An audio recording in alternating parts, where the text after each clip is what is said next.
States of America.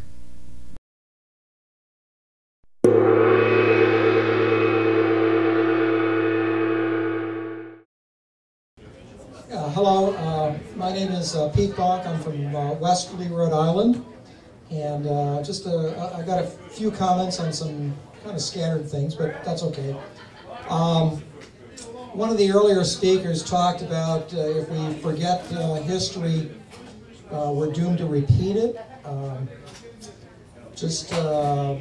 Keep in mind, it was this time, end of May, that Rhode Island finally approved the Constitution. I believe it was May 29th, 1789.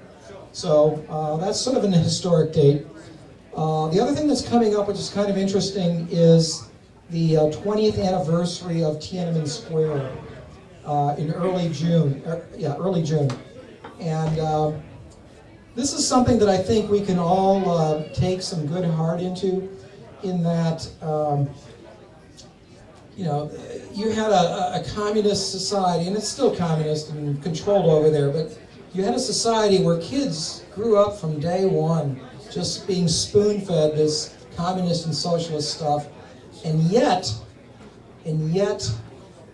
freedom erupted, and we had the demonstrations in Tiananmen Square 20 years ago that were not immediately successful, but I think they've certainly opened things up for that society. Now, I bring that up because things look pretty grim right now, and I don't think anybody expects things to get very better here in this country before they, I suspect they're going to get worse before they get better. But the important thing to keep in mind about Tiananmen Square is that it sort of indicates that freedom is the natural state of people. It's developmental. It's like speech. You know, you can have somebody live up with wolves, and they'll learn how to talk like a wolf. And it's one of these things that just happens naturally. And I think what happened in China 25 years ago is indicative that even under a very brutal, stupid, totalitarian society, that people will recognize freedom for what it is as their natural state, and will strive to do that. So in the dark days that come up ahead, it's important to keep that in mind. Things are not always hopeless. Far from it. One other thing. Some of you were in Westerly back in April, and I gave a short presentation on global warming. Talk about a scam. This is such a pickpocketing of your wealth. It's tragic. This is sort of my little pet item that I've been very active on the last couple of months.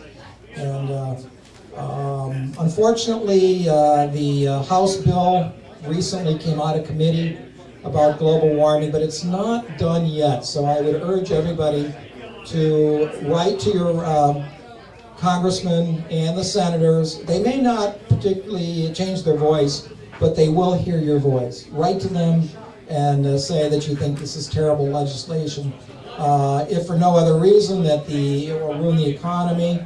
And quite honestly, it's probably totally unnecessary. I mean, looks like we have a question here, Charles. Yeah, I want to know if you got your white paint yet. Paint your roof. Did you see that on the internet today? Yeah. The story about everybody needs to paint their roof white? Yeah, I saw that. Global warming? I saw that yesterday. Yeah. Inglewood's going to paint your front and back door with GPS. There you go. Can I interrupt as well, please? Sure. By the way, everybody, if there's people in here that don't know what's going on, please feel free to jump on a pool table and take care of the bartenders as well. This is still a bar, so have fun, please. Yeah, tip your bartender well. The science that's behind the quote prevailing view of global warming is weak and getting weaker every day. I'm not going to spend the whole time talking about that, but take a look at the stuff. Don't believe what you hear in the public press. Do not believe what our our good friend Al Gore tells you about what's happening, because it's not true. And you know, educate yourself. Educate yourself. So you know, this is the issue. As a scientist, this is an issue that I'm trying to tackle. The way I figured, if we can show people can be convinced that science is weak, then the public policy debate will hopefully disintegrate also. And so that's what we're doing. Anyway, just want to remind folks again, the June 10th up at the State House. Mark it on your calendar. Tell your boss you're not going to be there, or that you're not going to be at work that afternoon, or whatever.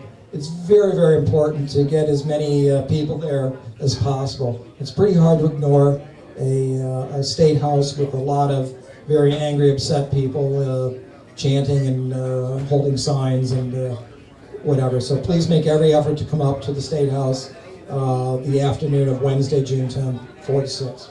Okay? Thanks. Bye. This concludes this program broadcast. We the People, a freedom of speech television show. Go to www.wethepeopleofri.org.